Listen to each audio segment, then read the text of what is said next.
Moi, ce que j'adore vraiment, c'est quand un client il vient avec une problématique ardue, et qui nous demande d'y trouver une solution.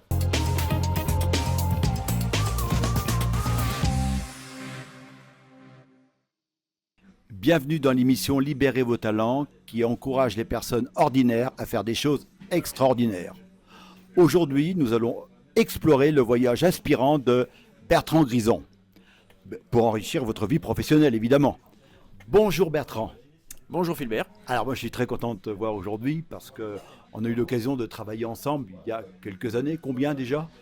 Ah, ça fait une bonne quinzaine d'années. Une bonne quinzaine d'années. La rencontre professionnelle remonte à une quinzaine d'années. Alors justement, est-ce que tu peux nous tracer assez rapidement ton voyage professionnel ? Alors, mon voyage professionnel, il a commencé en fait par mes études d'ingénieur. J'ai fait une école d'ingénieur généraliste sur Nantes. C'est une école qui prédestinait les élèves à plutôt travailler en production dans des grands groupes. Et moi, je suis allé travailler en bureau d'études dans des PME. D'accord. Et en fait, mon voyage professionnel, il est fait comme ça d'expériences marquées par deux choses, la technique et l'univers des PME industrielles. Et donc, à l'issue de mes études, je suis rentré en tant qu'ingénieur d'études dans une première PME spécialisée dans le domaine de l'hydraulique industrielle. Et puis, j'ai poursuivi mon parcours en allant travailler ensuite une dizaine d'années en tant que responsable de bureau d'études dans une autre PME spécialisée dans la construction de machines industrielles, Oui. très présente à l'export. Et c'est à cette occasion qu'on s'est rencontrés. Exactement. Oui. Et puis pendant ces 15 premières années de parcours professionnel, moi j'ai mûri un projet que j'ai toujours eu dans un coin de ma tête, qui était le projet entrepreneurial. Et donc après 15 années passées dans ces PME à me former, à m'inspirer auprès de mes dirigeants, je me suis lancé dans l'aventure de la création d'entreprise. Et donc depuis 2017, je suis le dirigeant d'une entreprise. C'est vrai. Bon, félicitations. Et alors, dis-nous, quel est ton métier maintenant ? Quelle est l'entreprise ? Qu'est-ce que tu fais comme produit ? Vas-y. Alors, donc, l'entreprise s'appelle Inoxelis. Oui. C'est une entreprise qui compte 6 personnes. Et donc, nous, on est spécialisés dans la conception et dans la fabrication de machines et de systèmes industriels spécifiques, basés principalement sur le mariage de la technologie électrique et de la technologie hydraulique. C'est le mariage de ces deux briques techniques qui en général sont plutôt mises très séparées l'une de l'autre. Nous on les marie et avec ça on fait des solutions qui sont notamment très reconnues pour leur performance énergétique. Et il est fort, hein, Bertrand. Hein. Je le savais déjà. Mais il y a eu des moments forts quand même dans ce parcours. Quels ont été les moments forts allez, quelques-uns ?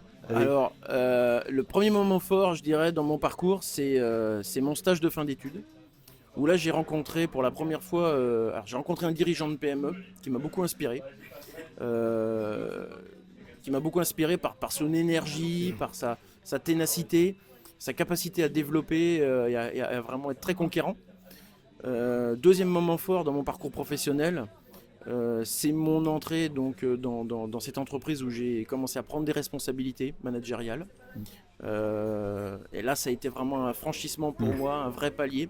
C'est à cette occasion qu'on s'est rencontrés et c'est là où j'ai pu bénéficier de ton accompagnement sur la partie managériale. Alors aujourd'hui, on est très bien. Aujourd'hui, hein, c'est très convivial. On est au café Louis Blanc. Merci au café de nous inviter pour ce moment, cette émission conviviale. Qu'est-ce qui te met des étincelles dans les yeux le matin quand tu te lèves ? Enfin, pour aller au boulot, je parle. Hein. Alors moi, ma première source de motivation, c'est vraiment de pouvoir trouver des solutions, de répondre aux défis que nous imposent les clients. Moi, ce que j'adore vraiment, c'est quand un client il vient avec une problématique ardue, et qui nous demande d'y trouver une solution. Moi, je suis quelqu'un de créatif. Ce que j'adore, c'est chercher, c'est trouver des solutions, et trouver des solutions qu'on va être capable de mettre en œuvre et qui vont faire leur preuve sur le terrain. Aller au bout des choses. Et j'ai la chance d'être entouré d'une équipe qui partage aussi cette passion et cette motivation. Ah oui, très bien. Eh bien, ce qu'on va faire maintenant, tu sais que tu connais le principe de l'émission, hein, on va voyager dans l'univers un peu des planètes, hein, donc je rappelle, parce que l'émission s'appuie sur le livre Libérez vos talents, et dans ce livre, il y a 5 planètes qu'il faut aligner si on veut s'épanouir professionnellement et grandir. La première, c'est potentiel, passion, professionnalisme, projet et perfectionnement. Et là, je vais te demander de choisir une planète, comme on fait à chaque fois. Bertrand, vas-y. Ok, j'y vais les yeux fermés. Vas-y, les yeux fermés. Allez, Oh, passion. passion. Passion, ça tombe plutôt pas mal. Alors, bah, vas-y Ouais, alors. passion, on en parlait un petit peu à l'instant. La passion, effectivement, ouais, moi c'est mon moteur. Je pense que c'est vraiment une des clés essentielles pour s'épanouir professionnellement. Évidemment, comme tu l'expliques très bien, et notamment dans ton ouvrage, si on n'aligne pas les planètes, si on n'aligne pas son talent, sa passion et puis son professionnalisme entre autres et son projet, c'est compliqué. Mais moi je pense que vraiment le premier moteur c'est la passion. Moi je suis un passionné de technologie et je suis quelqu'un aussi qui est autant passionné par l'aspect réflexion, recherche que par l'aspect réalisation. Ouais. Et est-ce que pour les gens qui nous écoutent, quelle est la petite astuce que tu leur recommanderais pour justement rechercher cette passion? Parce que c'est pas évident, tout le monde voudrait s'épanouir, tout le monde voudrait travailler avec un travail qui lui plaise. Et on sait très bien que de tous les métiers sont différents et sont passionnants, mais à condition qu'on le trouve pour soi.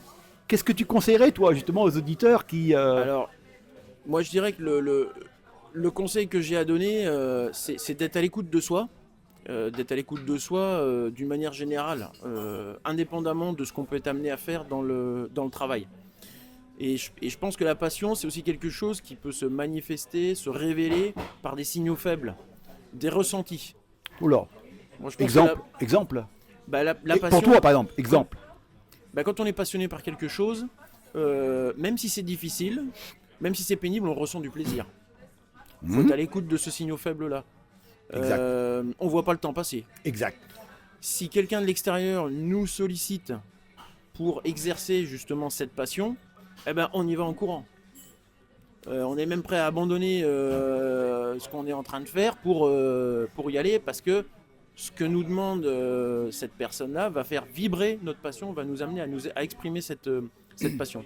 Donc c'est des signaux faibles qu'on peut ressentir en soi et je pense que c'est par là qu'on peut s'apercevoir que bah oui, voilà ce qui me passionne, Voilà. voilà ce qui me fait vibrer. Donc ça fait plaisir, facilité et on ne voit pas le temps passer. Et puis j'ajouterais, quand on tombe, on se relève parce que c'est plaisant. Alors que quand on fait quelque chose que l'on n'aime pas, quand on tombe, on ne se relève pas facilement. D'accord ? On n'a pas très envie d'y retourner. Ouais. Et quel impact tu penses que ça peut avoir, toi, sur les auditeurs, ce que tu viens de dire là? Qu'est-ce que tu voudrais que ça ait comme impact sur eux, ça? Moi, je pense que à partir du moment où on a réussi à identifier ses passions, si on est capable aussi, alors ça peut demander de l'aide. Moi, j'ai eu la chance de bénéficier de cette aide-là. J'ai eu la chance de bénéficier d'un certain nombre d'outils qui m'ont permis de déceler mes talents avec lucidité. Tu peux citer un outil quand même, parce que c'est quand même... Alors, c'est pas pour faire de la pub, mais c'est simplement pour... Alors ça a été un autre moment fort dans mon parcours professionnel. Oui. Le profil Wave, le profil de potentiel. Oui, pour ceux qui ne savent pas, le profil Wave est un bilan de potentiel. C'est celui-là que je préconise dès le démarrage, en disant bien se connaître permet de se mettre à la bonne place. Hein. Exactement. Ça a été vraiment aussi une révélation pour moi. Oui. Ça m'a éclairé sur mes talents naturels, mes faiblesses naturelles. Ça m'a permis de les accepter et ça m'a permis d'apprendre à les gérer. Et dans la construction de mon projet professionnel et dans mon quotidien aujourd'hui de dirigeant d'entreprise, j'ai toujours conscience de mes forces et de mes faiblesses. Et je peux les gérer plutôt que d'en souffrir aveuglément. Et je me rappelle, j'ai encore en mémoire ton bilan potentiel où il y avait, ce qui est assez rare, c'est d'avoir à la fois être innovateur et être analyste en même temps. C'est assez rare. Hein. Donc c'était les deux axes forts et mon projet professionnel et mon projet de création d'entreprise est aussi très axé. Notre métier aujourd'hui, il est très en cohérence avec ça. Et c'est la raison pour laquelle il faut bien connaître les deux, comme tu viens de dire. Exactement. Alors, est-ce qu'on a tous dans la vie professionnelle des gens, tu nous en as parlé tout à l'heure, hein, des gens qui étaient inspirants au départ, tu nous en as parlé. Est-ce que tu as comme ça des mentors que tu as eus particulièrement aidants, on va dire? Moi, j'ai eu la chance de rencontrer des gens, effectivement, qui ont répondu favorablement à mon envie d'apprendre. Hmm. Euh, je, je pense que on peut parler on peut considérer qu'on a un mentor ou qu'on rencontre un mentor à partir du moment où on a en soi une envie d'apprendre. Hmm. Et cette envie d'apprendre rencontre une personne qui, elle, a envie de transmettre. Ouais. Et en adéquation. Et en adéquation. Et c'est la raison pour laquelle je dis souvent, adoptez votre mentor. C'est pas l'inverse qu'on doit faire. Alors que le tutorat, c'est l'inverse. C'est-à-dire que c'est pour ça que le mentorat est assez peu connu d'ailleurs. Hein. Exactement. Donc on voit bien que maintenant tu es arrivé en tant que patron. Comment tu arrives à gérer, à donner un équilibre à la fois pro, perso? C'est pas facile à trouver cet équilibre. Hein. Alors ça, effectivement, c'est pas facile. Moi, j'ai la chance déjà d'être accompagné dans cette aventure Ouais. entrepreneuriale par mon épouse. Donc le quotidien professionnel, il est partagé et il est parfaitement compris, je dirais accepté par ma cellule familiale. Ça, je pense que c'est un premier préalable. Hein. Quand Oui. on a un projet entrepreneurial, quel qu'il soit, il faut veiller à ce que la cellule familiale soit en phase, d'une part. Et ce qui m'aide à bien harmoniser la vie perso et la vie pro, bah, c'est aussi toutes les joies que la vie familiale peut m'apporter au quotidien, Mm.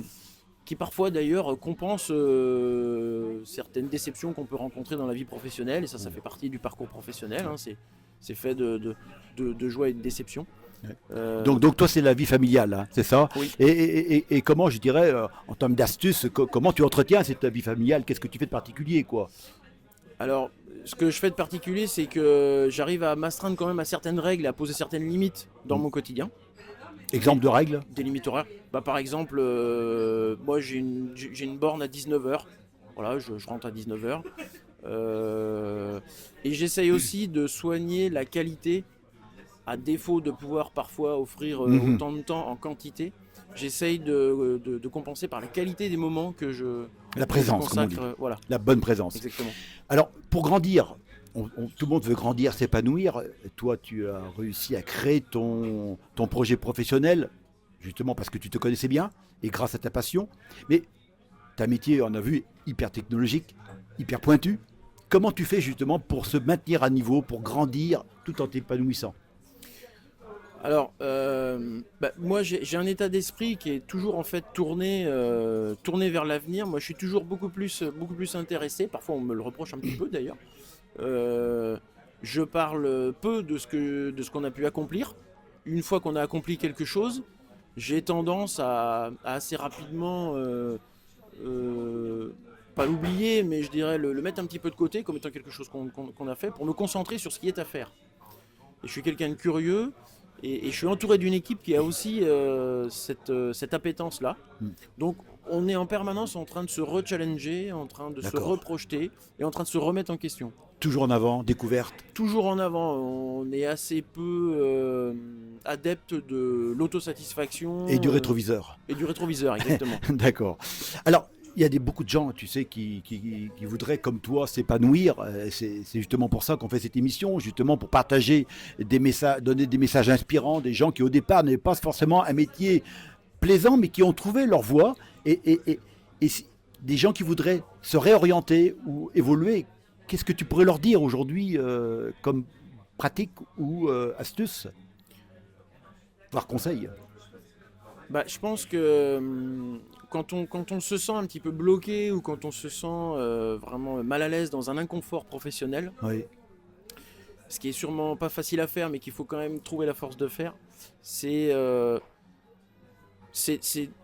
sortir du carcan des obligations, c'est de s'ouvrir l'esprit et c'est de pouvoir se dire voilà, c'est pas parce que je fais ce boulot-là depuis 10 ans, depuis 15 ans que je suis obligé de le faire toute ma vie. Je peux faire autre chose et je ferais peut-être mieux de faire autre chose. Et Il faut oser. il faut oser. Oser. Il faut oser entamer cette réflexion, Ouais, il faut ouais. oser entamer cette remise en question. Et puis après, je pense qu'il faut quand même entrer dans un processus construit. Oui. Et il faut s'éclairer. Il faut apporter des réponses à certaines questions. Et une des questions essentielles, à mon sens, on en a parlé, c'est quelles sont mes passions? Oui. Et une autre question essentielle, c'est pourquoi suis-je naturellement fait? D'accord. Et il est fréquent, selon Oui. moi, que des personnes sont enfermées dans des jobs Ouais. depuis 10 ans, 15 ans, 20 ans, pour lesquels ils ne sont pas naturellement faits. Ouais. C'est ça, ils sont Ils sur le mauvais ressentent chemin. un inconfort, Ils sont- nécessairement. Ils sont sur le mauvais chemin, ils ressentent un inconfort, mais ils ne savent pas l'expliquer, ils ne savent pas l'éclairer. Donc d'accord, il faut se poser ces bonnes questions-là. Pourquoi suis-je fait? Alors, maintenant, on arrive à la fin de l'émission et comme d'habitude, je demande toujours à l'invité de passer le flambeau quelque part à d'autres personnes. Est-ce que tu vois une personne ou deux personnes à qui, selon toi, pourraient venir témoigner à cette émission de par leur parcours? Euh, Alors ça, c'est une question difficile. Moi, j'ai rencontré plein de personnes inspirantes. Tu as le droit d'appeler un ami, hein, comme l'émission. Ouais. Non, si tu veux. Mon épouse, par exemple, a un parcours aussi très construit avec à un moment donné un virage, un vrai virage Ah oui, oui, oui, oui. professionnel quand elle a décidé de rejoindre l'entreprise. Avec une vraie remise en question Mhm. et une belle capacité de rebond. Bon, mais pourquoi pas, j'irai Voilà. la titiller ce sujet, quoi, pour voir si elle veut Pourquoi bien participer à l'émission. Alors, merci pour cette suggestion. Quel message tu souhaiterais transmettre aux entreprises pour qu'ils proposent à leurs collaborateurs qui ont un parcours inspirant, qui sont des gens de confiance, voilà, des collaborateurs clés pour venir témoigner ici? Tu leur dirais quoi à ces gens-là, à ces entreprises-là? Je leur dirais que encourager les témoignages de personnes qui ont un parcours comme ça, construit avec des belles progressions, il faut le faire, il faut savoir le faire parce que c'est aussi le moyen de... C'est en montrant des exemples comme ça qu'on peut donner confiance à la jeune génération, donner confiance aux plus jeunes, donner confiance à ceux qui sont un petit peu plus, qui se sentent un petit peu plus égarés professionnellement. Voilà, c'est possible. C'est possible de s'épanouir, c'est possible de grandir, c'est possible de sortir d'une voie sans issue. Oui. Et plus on montrera d'exemples concrets de personnes qui ont réussi à le faire, et plus ça cautionnera la réalité du fait que oui, c'est possible. C'est le cercle vertueux. Exactement. Et en plus, ces personnes-là, qui sont souvent des seniors, ça les valorise au moment où on a décalé le départ à la retraite. Alors, je voudrais d'abord remercier le Café Louis Blanc de nous avoir invités à faire cette émission ici aujourd'hui. Et David, la dernière fois, nous a dit, en conclusion, pour lui, c'était bouger, bouger. Frédéric nous a dit, pour lui, c'est organiser, organiser et organiser. Ouais. Toi, tu dirais quoi? Moi, je dirais créer, innover, créer, innover, créer, innover. Merci. Voilà. Merci pour ce témoignage. Et puis, je finis comme d'habitude avec la citation de Ralph Waldo Emerson. C'est un philosophe américain qui dit « N'allez pas là où le chemin peut mener, allez où il n'y a pas de chemin et laissez une trace. » Et j'ajouterai votre trace pour un prochain voyage inspirant. Merci et à très bientôt. Merci Philbert, à bientôt. Salut Bertrand.